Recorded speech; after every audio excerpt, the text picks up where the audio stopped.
Assalamualaikum warahmatullahi wabarakatuh. Kami dari kelompok 2 Teknik Sediaan Solid kelas D34A Sekolah Tinggi Ilmu Farmasi Riau dengan dosen pengampu Ibu Apoteker Novrianti Master Farmasi yang beranggotakan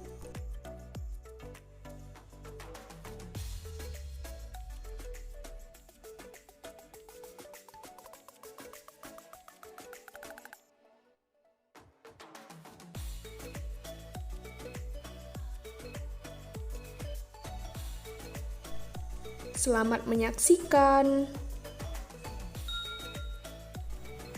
Baiklah, saya Rika Putri Riyadi NIM 19039 akan menyampaikan sebuah pembahasan pada materi kali ini. Yang pertama yaitu ada latar belakang, yang kedua tujuan, yang ketiga rumusan masalah, yang keempat metode pembuatan tablet salut, yang kelima formulasi tablet salut, yang keenam tinjauan zat aktif dan zat tambahan, yang ketujuh evaluasi tablet salut, dan yang terakhir yang kedelapan yaitu kesimpulan.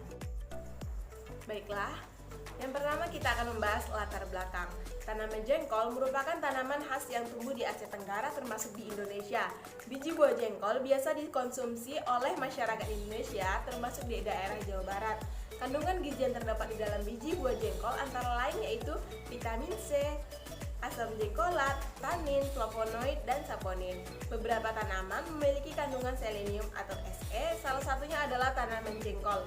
Perlu dilakukan terlebih dahulu penetapan kadar Se dalam biji buah jengkol untuk mengetahui rentang kadar Se dalam biji buah jengkol, karena selama ini belum ada penelitian yang melakukan penetapan kadar Se dalam biji buah jengkol. Rekomendasi asupan selenium perharinya yaitu sebesar 55 mikrogram per hari dan batas maksimum toleransi sebesar 400 mikrogram per hari. Besarnya angka kebutuhan setiap individu tergantung pada jenis kelamin, usia, kehamilan, dan area geografis. Jika dalam kondisi kekurangan dapat menyebabkan terjadi penyakit kesehatan, penyakit Guillain-Barré, gangguan tiroid, kanker, penyakit kardiovaskular, dan gangguan reproduksi. Sedangkan jika melebihi batas dapat menyebabkan toksik. Yang kedua kita akan membahas tujuan. Biji buah jengkol memiliki bau yang khas dan menyengat karena adanya keberadaan asam aminosistein yang mengandung sulfur. Bau yang tidak enak dari biji buah jengkol menyebabkan sebagian orang tidak suka untuk mengkonsumsinya. Sehingga dari latar belakang ini perlu dilakukan formulasi sediaan tablet salut film biji buah jengkol untuk menutupi bau tablet dan meningkatkan daya konsumsi. Tablet dibuat dengan menggunakan metode granulasi basah dan dengan larutan penyalut PVA. Baiklah, saya Riza Riningsi akan melanjutkan materi dari Rika Putri Riyadi. Selanjutnya yaitu rumusan masalah. Adapun rumusan masalahnya, yang pertama, bagaimana formulasi dari tablet salut. Yang kedua, bagaimana cara yang dapat dilakukan untuk menutupi bau tablet salut film biji buah jengkol dan meningkatkan daya konsumsinya. Yang ketiga, metode apakah yang digunakan pada penelitian ini? Dan yang keempat, bagaimana evaluasi dari tablet salut. Metode pembuatan tablet salut. Pertama-tama, biji jengkol dihaluskan dengan blender dan ditimbang sebanyak 400 mg untuk didestruksi dengan 2 mili asam nitrat dan asam perklorat 2:1 selama 8 jam. Kemudian ditambahkan 0,5 ml larutan HCl 10N dan dipanaskan kembali selama 20 menit pada suhu 150 derajat Celcius lalu didinginkan. Metode granulasi basah dipilih karena jengkol yang digunakan masih berupa bahan basah, sehingga dengan metode ini dapat sekaligus mengurangi kadar air dalam jengkol dan juga untuk memperoleh laju alir yang baik.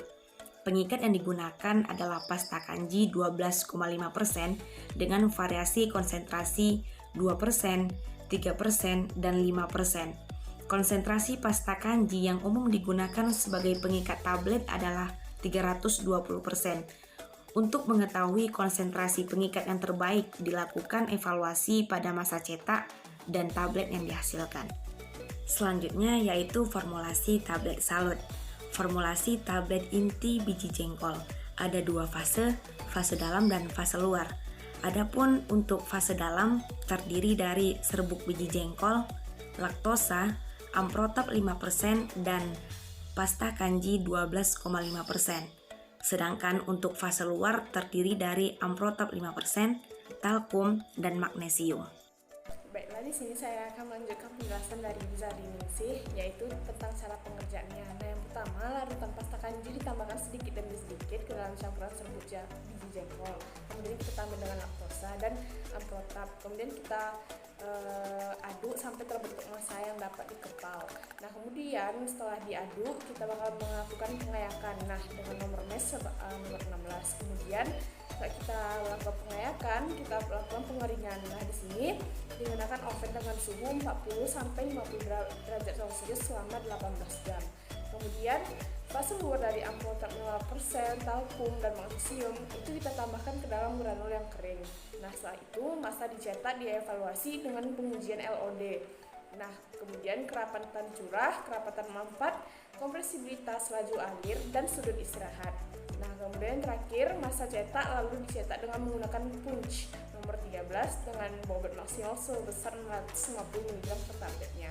Nah, selanjutnya itu tentang formula tablet inti biji jengkol. Nah, di sini ada zatnya. Yang pertama itu biji buah jengkol. Nah, teman-teman bisa lihat biji jengkol yang pertama itu dan yang kedua, ketiga itu sebanyak 20 biji. Kemudian amprotap sebanyak 10 pada buah yang pertama. Pada zat pertama, kedua, dan ketiganya amprotapnya sebanyak 10 gram. Kemudian pasta kanjinya 12,5% sebanyak. Pada yang pertama itu ada 2 gram, yang kedua ada 3 gram, dan yang terakhir itu 5 gram. Kemudian pada laktosanya sebanyak 65 mg, itu untuk yang pertama, dan yang keduanya 64 mg, dan yang ketiganya yaitu 62 mg. Nah, yang terakhir yaitu kemudian talkum yang pertama itu sebanyak 2 gram, kedua dan ketiganya juga 2 gram.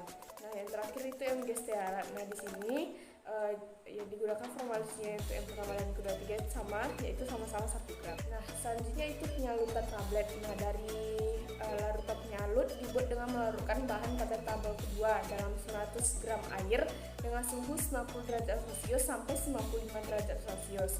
Kemudian dilakukan penyalutan dengan metode pan-coating. Nah, ini tabel 2 dari formula larutan penyalut, yaitu zatnya ada polifenol alkohol sebanyak 40%, propylenglikol sebanyak 10%, gliserin monostearat sebanyak 20%, kemudian TiO2-nya sebanyak 20%, dan yang terakhir apple green LT yaitu sebanyak 10%. Baiklah, saya akan melanjutkan presentasi dari penyaji sebelumnya, yaitu Rizati Islami, mengenai tinjauan zat aktif dan zat tambahan. Yang pertama adalah serbuk biji jengkol. Jengkol atau dengan nama latin Pithecolobium jiringa dikenal masyarakat luas sebagai tanaman dengan buah berbau unik. Nah, tanaman ini atau jengkol sering digunakan dalam masakan-masakan yang unik sehingga masyarakat menggilainya. Namun tak sedikit pula yang tidak menyukainya karena aromanya yang kurang sedap menurut mereka. Nah, buahnya berbentuk bulat pipi berwarna coklat kehitaman. Bijinya berbentuk bulat pipi, berkeping 2 dan berwarna putih kekuningan. Pohon jengkol bermanfaat dalam konservasi air di suatu tempat. Hal ini dikarenakan pohon jengkol sangat tinggi. Nah, menurut sebuah penelitian, dari 100 gram biji jengkol terkandung 133 kilokalori energi, 23,3 gram protein, 20,7 gram karbohidrat, 240 mg vitamin A, 0,7 mg vitamin B, 80 mg vitamin C, 166,67 mg fosfat, 140 mg kalsium, 4,7 mg besi, dan 49,5 gram air. Selanjutnya adalah laktosa. Laktosa memiliki nama resmi yaitu laktosa dengan sinonim sakarum lactis. Laktosa berupa serbuk atau massa hablur, keras, putih atau putih krem, tidak berbau, rasa sedikit manis dan higroskopis. Laktosa mudah larut dalam air mendidih, sangat sukar larut dalam etanol, tidak larut dalam kloroform dan ether. Nah, kegunaan laktosa dalam tablet ini adalah sebagai bahan pengisi. Lalu, amprotap. Amprotap merupakan nama dagang dari amilum manihot. Amprotap berupa serbuk halus, warnanya putih, tidak berbau, tidak berasa, praktis tidak larut dalam air dingin dan etanol. Nah, amilum digunakan sebagai bahan penghancur atau disintegran pada konsentrasi 3-15%. Amprotap digunakan sebagai penghancur yang mampu meningkatkan kapilaritas, mengabsorpsi kelembapan, mengembang dan meninggikan daya pembasahan tablet atau bersifat hidrofilisasi. Yang keempat adalah pasta kanji atau disebut juga dengan amilum manihot. Sinonimnya adalah pati singkong atau disebut juga dengan pati. Rumus molekulnya adalah buka kurung CnHnOn tutup kurung N. Pasta kanji berupa serbuk hablur, kadang-kadang berupa gumpalan kecil, putih, tidak berbau, dan tidak berasa. Penyimpanannya dalam wadah tertutup baik, di tempat yang sejuk dan kering. Kegunaannya dalam tablet ini sebagai pereaksi. Baik, selanjutnya talk. Talk adalah magnesium silikat hidra alam, kadang-kadang mengandung aluminium silikat. Pemberiannya serbuk hablur, sangat halus, putih atau putih kelabu, berkilat, mudah melekat pada kulit dan bebas dari butiran, tidak larut hampir pada semua pelarut. Digunakan sebagai zat tambahan. Anonim 1979. Selanjutnya magnesium. Senyawa magnesium dengan campuran asam-asam organik padat yang diperoleh dari lemak, terutama terdiri dari magnesium palmitat. Dalam berbagai perbandingan mengandung setara dengan tidak kurang dari 6,8% dan tidak lebih dari 8,3% MgO. Pemberiannya serbuk halus, putih, bau lemak khas, mudah melekat di kulit, bebas dari butiran dan tidak larut dalam air, etanol, dan ether. Anonim 1995. Baiklah, saya Tumuli Asma Faisal akan melanjutkan membahas mengenai hasil evaluasi masa cetak tablet. Pada nilai LOD atau limit deteksi, dari hasil evaluasi masa cetak menunjukkan kandungan air yang terdapat dalam masa cetak pada F1 berjumlah 0,10 dan pada F2 0,12 dan pada F3 0,55. Nah, ketiga, formula memiliki LOD sesuai dengan persyaratannya, yaitu kecil dari 1 hingga 2%. Nah, pada hasil evaluasi sudut istirahat, ketiga formula memiliki sudut istirahat yang sangat baik sesuai dengan teori, yaitu kurang dari 25 derajat. Namun F3 memiliki sudut istirahat yang paling baik, yaitu sebesar 12,15 kurang lebih 1,93. Nah, pada laju alir F3 memiliki laju alir yang paling baik, yaitu sebesar 33,90 kurang lebih 5,74. Nah, pada nilai kompresibilitas dari ketiga formula masuk ke dalam kategori cukup, yaitu 18 hingga 22%. Tetapi F1 memiliki kompresibilitas yang terendah di antara semua formula. Baiklah, selanjutnya yaitu kita membahas mengenai hasil evaluasi tablet. Nah, pada hasil F1, F2, dan F3 memiliki bentuk bulat bikonveks, berwarna putih dengan bintik kecoklatan dan berbau jengkol. Bentuk ini sesuai dengan bentuk tablet. Inti yang ideal untuk disalut yaitu berbentuk elips, bikonveks bulat atau bikonveks oval, sferis. Nah, hasil dari uji keseragaman bobot F1, F2, dan F3 memenuhi persyaratan karena tidak ada dua tablet yang menyimpang sebesar 5% dan tidak ada satupun yang menyimpang sebesar 10% dari bobot rata-rata tablet. Nah, hasil uji keseragaman ukuran tablet F1, F2, dan F3 memenuhi persyaratan karena memiliki diameter yang tidak lebih dari 3 kali dan tidak kurang dari 4/3 tebal tablet. Nah, pada uji kekerasan, tablet dengan F1 memiliki kekerasan yang paling rendah, yaitu sebesar 33,25 dan tidak memenuhi persyaratan karena kurang dari 40 N. Sedangkan tablet F2 dan F3 memenuhi persyaratan kekerasan karena berada di antara 40 hingga 80 N. Kekerasan kekerasan tablet dapat dipengaruhi oleh besarnya tekanan push pada proses pencetakan. Nah, hasil dari uji waktu hancur adalah semua formula memenuhi persyaratan karena waktu hancur tablet kurang dari 15 menit. Lamanya waktu hancur dipengaruhi oleh konsentrasi pengikat dan berbanding lurus dengan kekerasan tablet. Nah, hasil uji friabilitas dari ketiga formula hanya F3 yang memenuhi persyaratan friabilitas karena kurang dari 1%, yaitu sebesar 0,42%. Nah, selanjutnya yaitu kita membahas mengenai hasil evaluasi masa cetak tablet dalam tahap produksi. Dapat kita lihat dari hasil tabel yang tertera, hasil dari pengujian LOD atau limit deteksi, masa cetak tablet memenuhi persyaratan dan hasil yang mendekati dengan nilai LOD dari formula F3 pada tahap optimasi. Nah, hasil dari laju alir dan sudut istirahat termasuk ke dalam kategori yang baik. Nah, pada sudut istirahat hasilnya sebesar 14,18 kurang lebih 2,49. Sedangkan pada laju alir hasilnya sebesar 101,85 kurang lebih 13,98. Dan hasil dari kompresibilitas yang cukup karena berada di antara 18 hingga 22% dengan hasil sebesar 19 kurang lebih 0,017. Baiklah, selanjutnya ada hasil evaluasi tablet inti dalam tahap produksi. Parameter yang digunakan yaitu ada berat dengan satuan miligram, hasil yang didapat adalah 643,8 plus 5,9.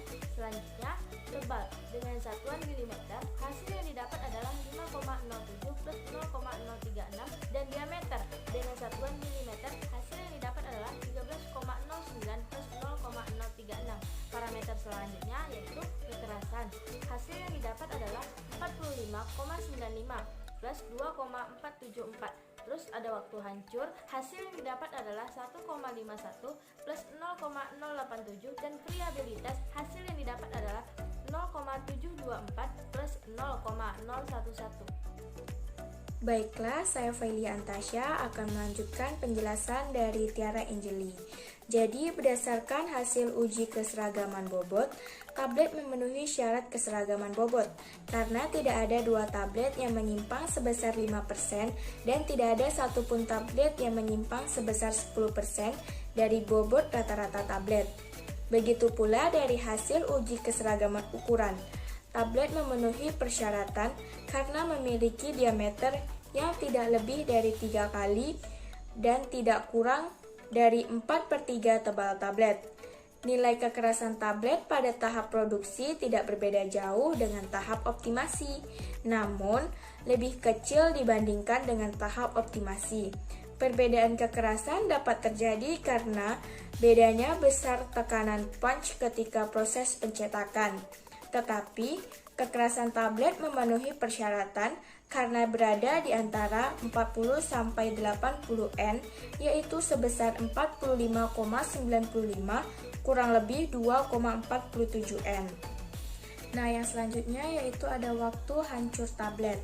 Waktu hancur tablet memenuhi persyaratan karena dari ke-6 tablet yang digunakan dalam uji waktu hancur, semuanya hancur dalam waktu kurang dari 15 menit untuk tablet biasa tanpa salut. Waktu hancur dapat dipengaruhi salah satunya oleh kekerasan tablet, karena tablet pada tahap produksi ini memiliki kekerasan yang lebih kecil, maka tablet tersebut akan memiliki waktu hancur yang lebih cepat dibandingkan dengan formula yang sama pada tahap optimasi. Nah, selanjutnya ada keregasan atau friabilitas tablet. Berkaitan dengan kekerasan tablet, karena umumnya tablet dengan kekerasan tinggi memiliki keregasan yang rendah. Jika friabilitas tablet inti terlalu tinggi, maka partikel-partikel halus yang terlepas akan menempel dengan tetesan penyalut pada permukaan tablet selama proses penyalutan yang akan menyebabkan lapisan salut yang terbentuk menjadi kasar dan tidak rata. Nah, hasil dari friabilitas tablet memenuhi persyaratan karena kurang dari 1%.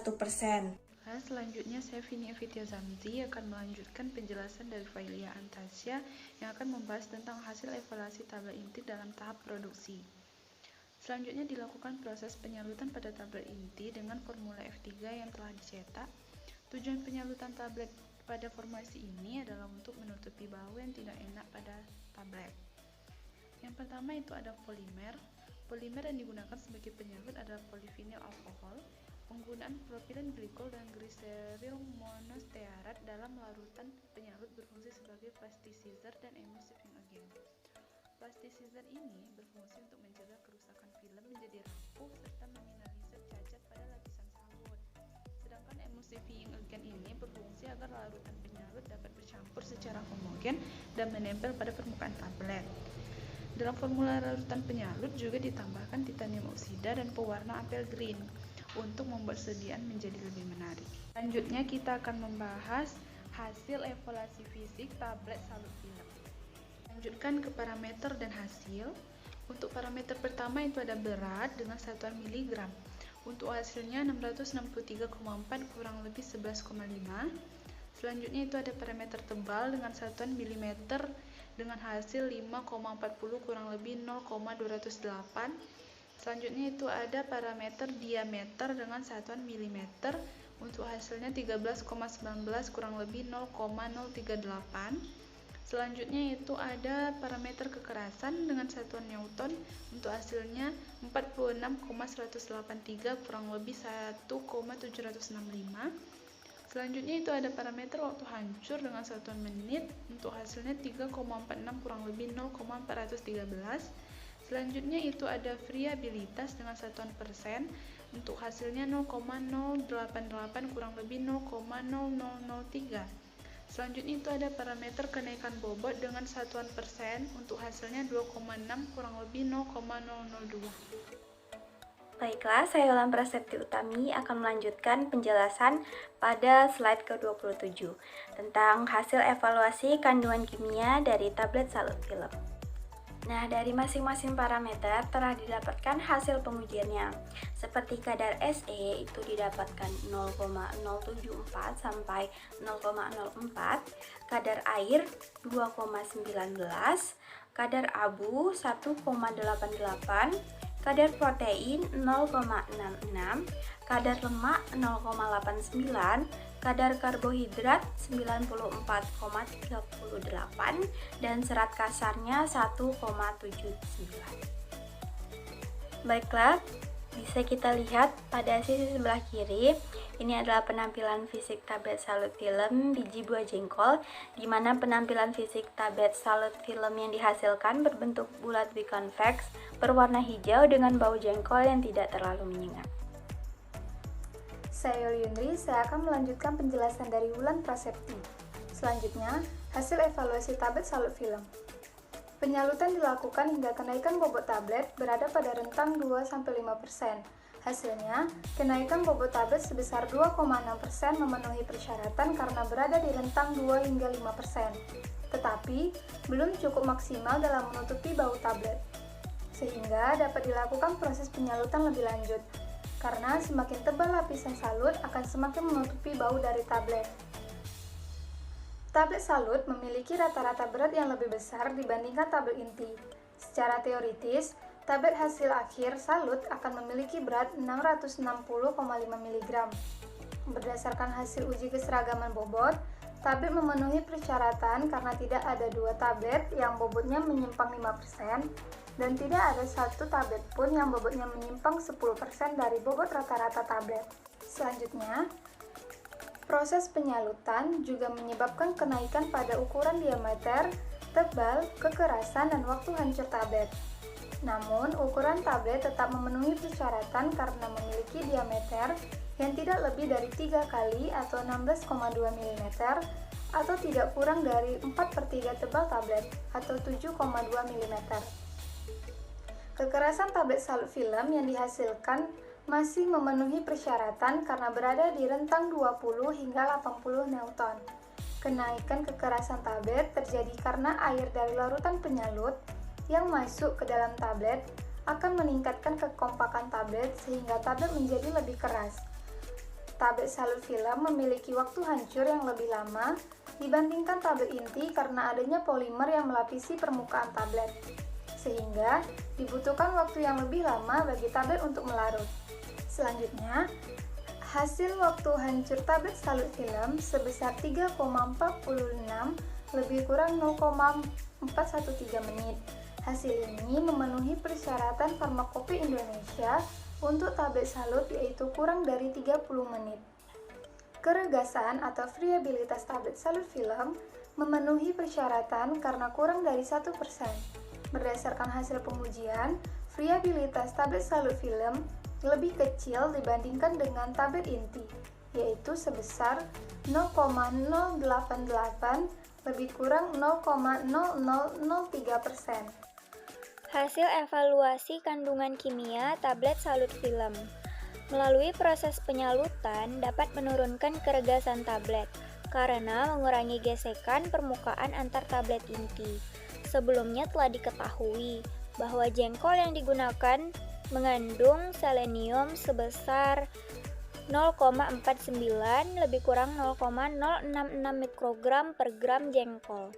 Selain kandungan selenium, karena bahan baku yang digunakan adalah biji jengkol segar, maka terdapat pula kandungan lainnya seperti karbohidrat, protein, lemak, dan serat dengan menggunakan analisis proksimat dan kadar serat kasar. Tablet memiliki kadar air sebesar 2,19%, kadar abu 1,88%, protein 0,66%, lemak 0,89%, karbohidrat 94,48%, dan serat 1,79%. Pada analisis proksimat, kadar tertinggi pada tablet adalah karbohidrat, karena dalam formula yang digunakan terdapat bahan-bahan yang tinggi karbohidrat, seperti amilum dan laktosa, yang berfungsi sebagai pengikat, penghancur, dan pengisi pada tablet. Selain itu, kandungan gizi tertinggi pada biji jengkol itu sendiri adalah karbohidrat. Kesimpulannya, berdasarkan hasil evaluasi masa cetak dan evaluasi tablet pada tahap optimasi, formula F3 memiliki nilai friabilitas tablet terendah dan kekerasan tablet tertinggi.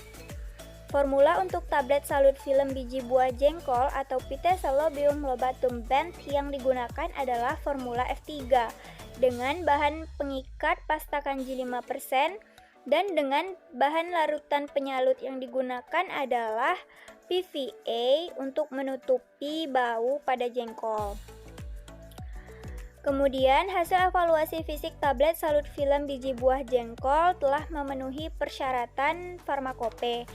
Dan tablet salut film ini mengandung selenium sebesar 0,074 lebih kurang 0,004 mikrogram per gram.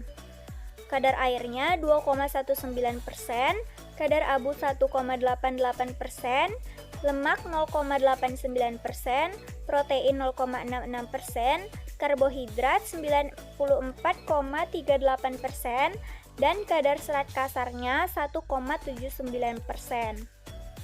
Tetapi penyalutan tablet dengan menggunakan PVA ini belum dapat menutupi bau dari bahan baku yang digunakan.